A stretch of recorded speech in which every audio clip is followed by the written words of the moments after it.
की बहू। सुमित्रा जी का बेटा था अमित और बहू का नाम था अमृता। सुमित्रा जी की बहू की बातें सुनकर ऐसा लगता था कि जैसे वो बहुत इंटेलिजेंट है, क्योंकि उससे कभी भी कोई भी सवाल पूछो फट से जवाब दे देती थी। अरे भाई, उसके जवाब से तो गूगल भी पीछे रह जाता था। और इसलिए कम से कम सुमित्रा जी के घर में तो किसी को भी गूगल की जरूरत ही नहीं पड़ती थी। जब भी घर में कोई बात चलती, कोई कुछ भी कहता, तो अमृता फट से कह देती, ये तो मेरे साथ भी हुआ था, मुझे इसके बारे में सब मालूम है। एक दिन सुमित्रा जी अमित और अपनी बहू अमृता के साथ अमित के बुआ जी, फूफा जी यानी कि मुकेश और उर्मिला जी के यहाँ पर मिलने के लिए गए। अरे बहुत अच्छा किया अमित बेटा, इतने दिनों के बाद आए हो तुम।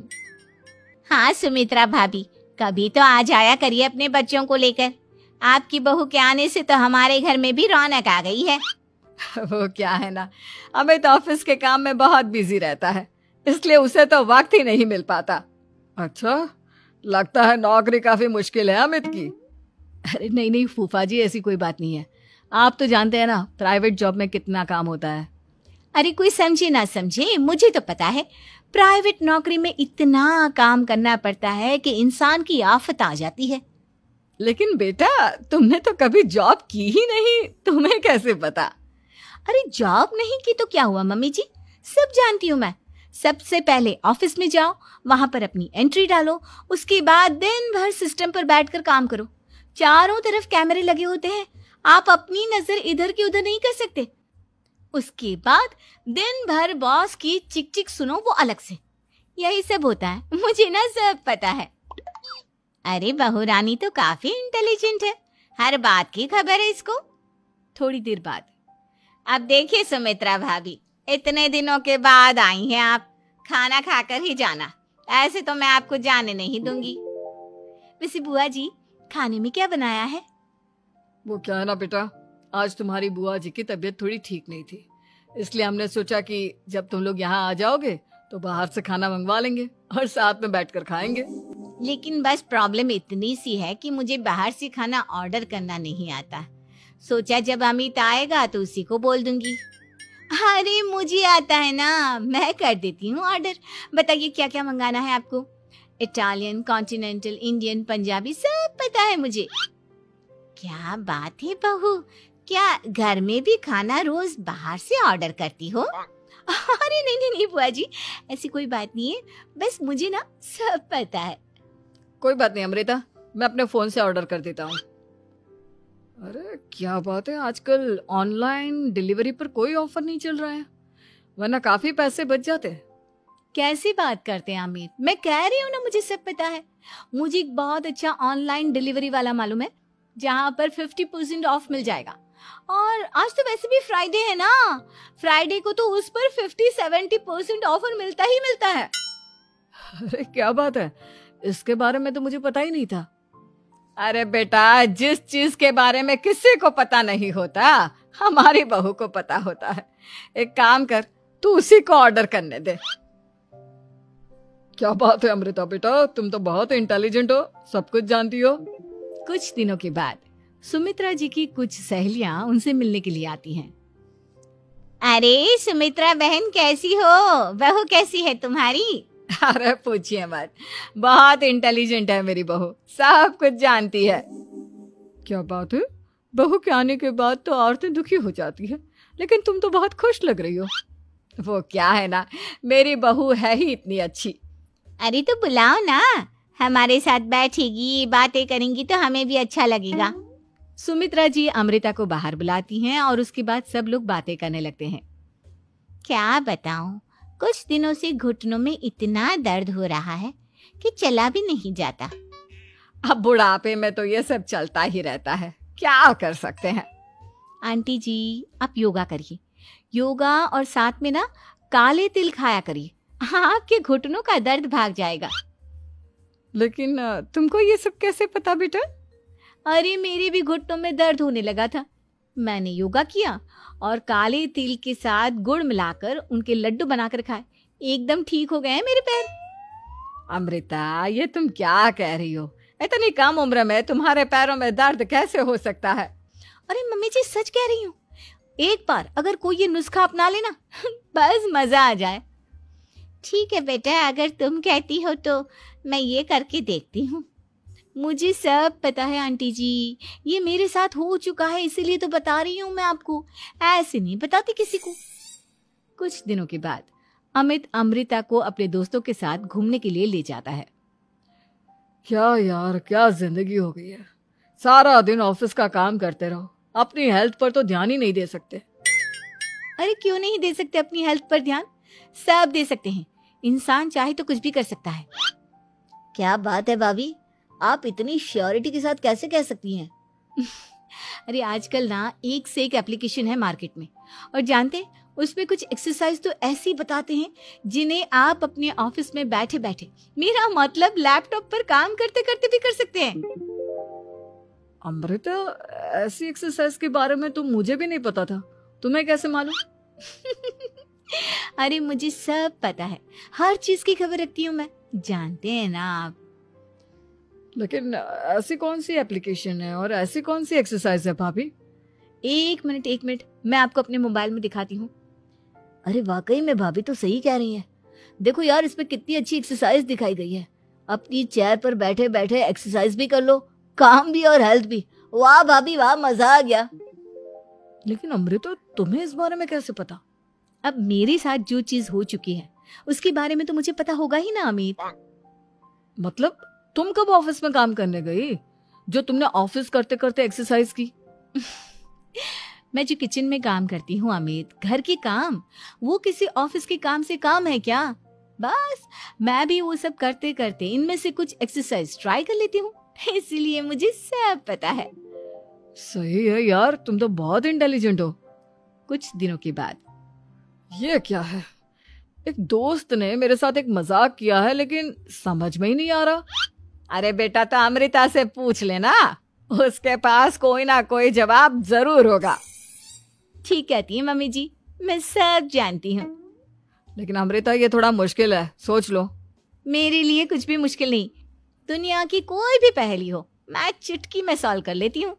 अच्छा ठीक है, देखो मेरे दोस्त ने मुझे एक खाली पेपर दिया है और कहा है कि इस पर उसने मेरे लिए कुछ मैसेज लिखा है। अब एक बात बताओ यार, खाली पेपर पर, I mean, जिस पर कुछ भी नहीं लिखा हुआ, उसे मैं कैसे पढ़कर बताऊं? अरे बस इतनी सी बात, इसे तो मैं चुटकियों में सॉल्व कर दूंगी अमित। लेकिन कैसे बहू? इस पेपर पर तो वाकई में कुछ नहीं लिखा हुआ, एकदम खाली पेपर है, कैसे, क्या पढ़ोगी तुम? अमित, एक छोटा सा काम करो, जल्दी से एक मोमबत्ती लेकर आओ। अरे बहू, पेपर में आग लगाने का इरादा है क्या? नहीं मम्मी जी, इस पेपर पर अमित के दोस्त का लिखा हुआ मैसेज पढ़ने का इरादा है। अमित कैंडल लेकर आता है। अब ना बस इस पेपर को धीरे धीरे कैंडल के ऊपर घुमाते रहो, देखना 2 ही मिनट में मैसेज आपकी आंखों के सामने होगा। अच्छा ठीक है, मैं ऐसा करके देखता हूँ। 2 मिनट के बाद, अरे वाकई में इस पर तो अक्षर बनने लगे, लेकिन ये हुआ कैसे? और अमृता, तुम्हें कैसे पता? बात सिंपल है मम्मी जी, अमित के दोस्त ने नींबू के रस से मैसेज लिखकर उसे सुखा दिया। आप अगर मैसेज पढ़ना हो ना तो पेपर को आग के सामने ले जाओ और लेटर्स अपने आप उभर कर आ जाते हैं। वाह बहू, लेकिन तुम ये सब कैसे जानती हो? अरे मम्मी जी, जब मैं छोटी थी ना तो अपनी सहेलियों के साथ ऐसे ही गेम खेला करती थी। ये तो मेरे साथ कितनी बार हो चुका है, मुझे सब पता है। थैंक यू यार अमृता, तुम्हारी वजह से हमें कुछ भी सोचने की जरूरत ही नहीं पड़ती, तुम सब कुछ बता देती हो। कुछ दिनों के बाद सुमित्रा जी को अमृता के प्रेग्नेंट होने की खुशखबरी मिलती है और सुमित्रा जी अमृता को डॉक्टर के यहाँ लेकर जाती है।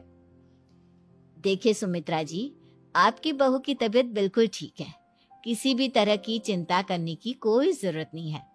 लेकिन हाँ, उनको आयरन वाली डाइट खाने की बहुत जरूरत है। ठीक है डॉक्टर साहब, आप बता दीजिए मैं अपनी बहू को क्या क्या खिलाऊं ताकि उसकी तबीयत ठीक रहे और आने वाले बच्चे की भी।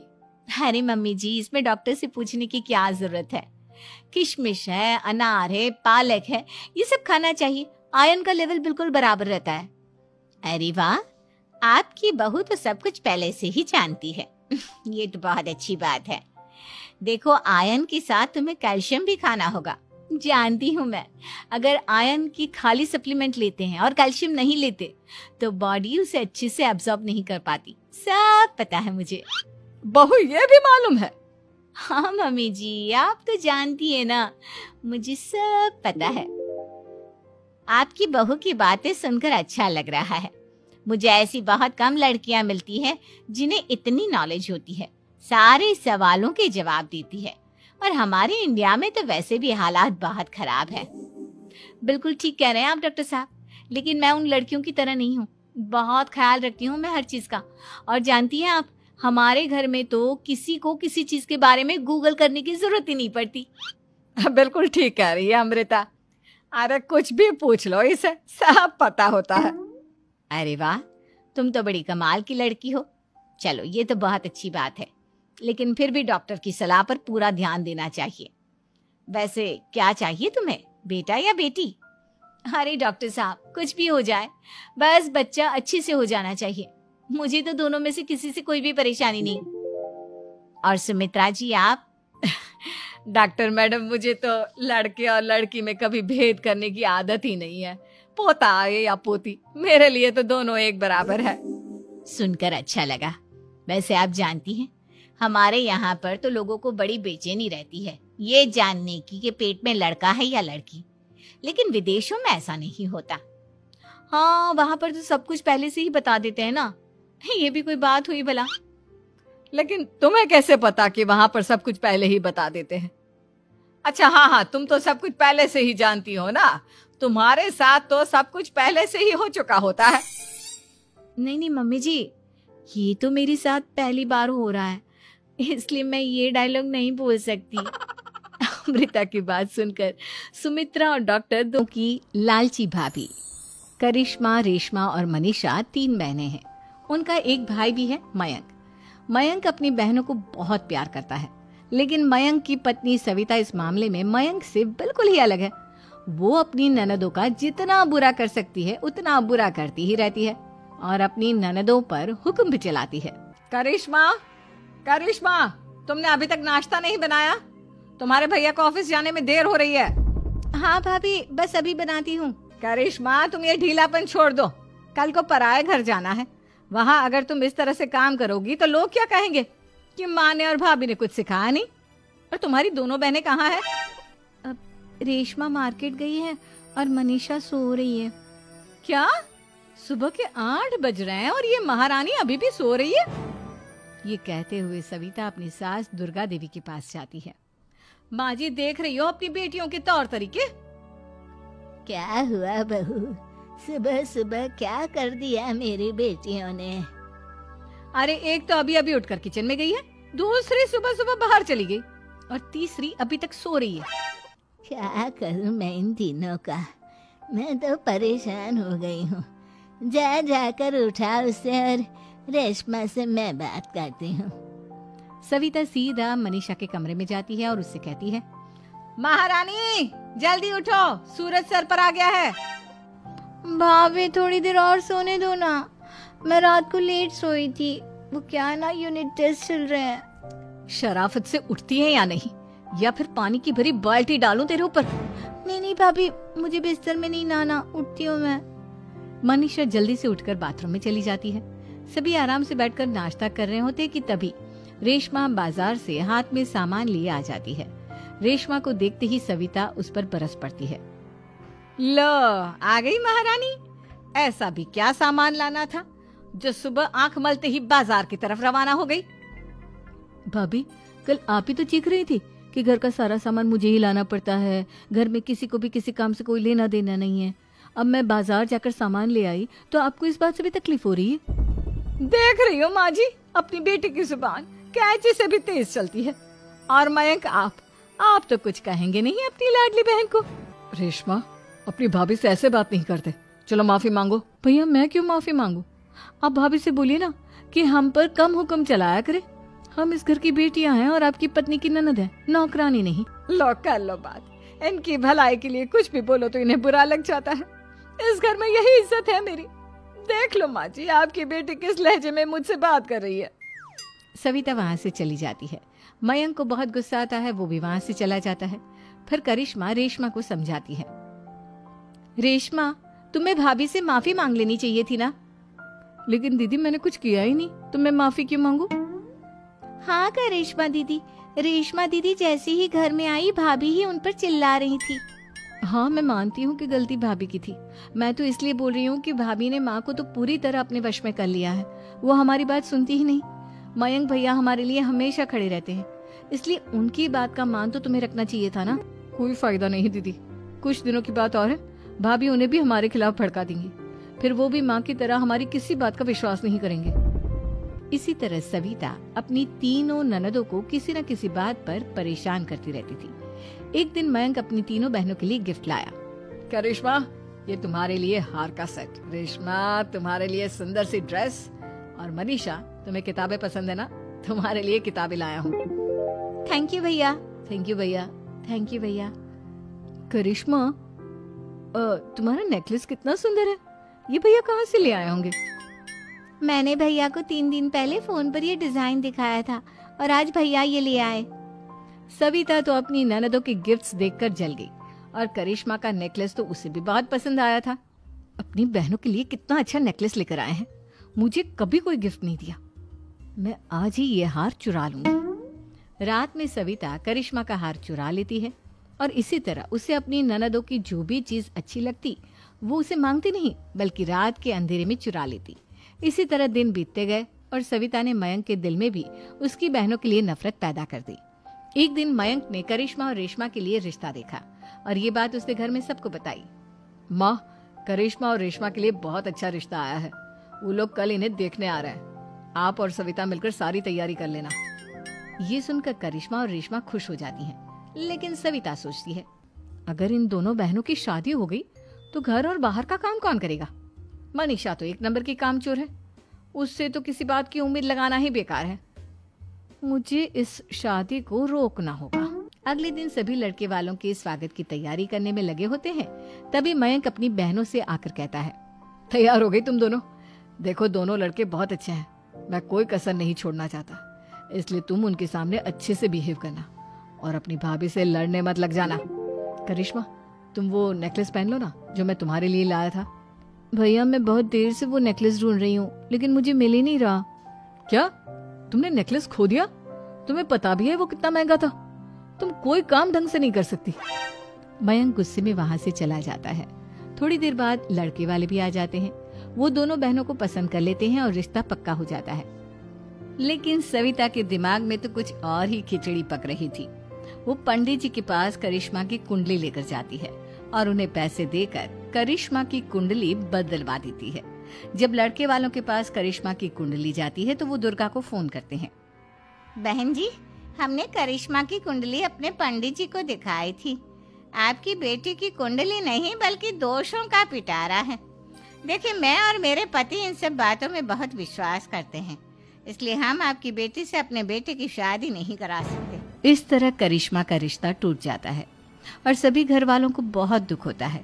अब कविता सोचती है, चलो करिश्मा का तो रिश्ता टूट गया, अब रेशमा का भी रिश्ता तोड़ना है।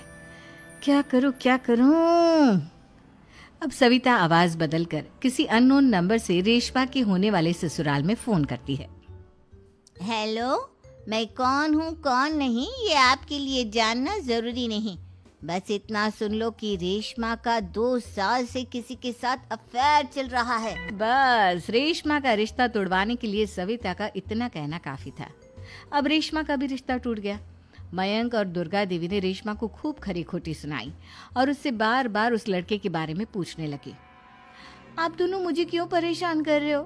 अरे कोई लड़का होगा मेरी लाइफ में तो मैं बताऊंगी ना, जब कोई है ही नहीं तो कहाँ से लाऊं मैं कोई लड़का?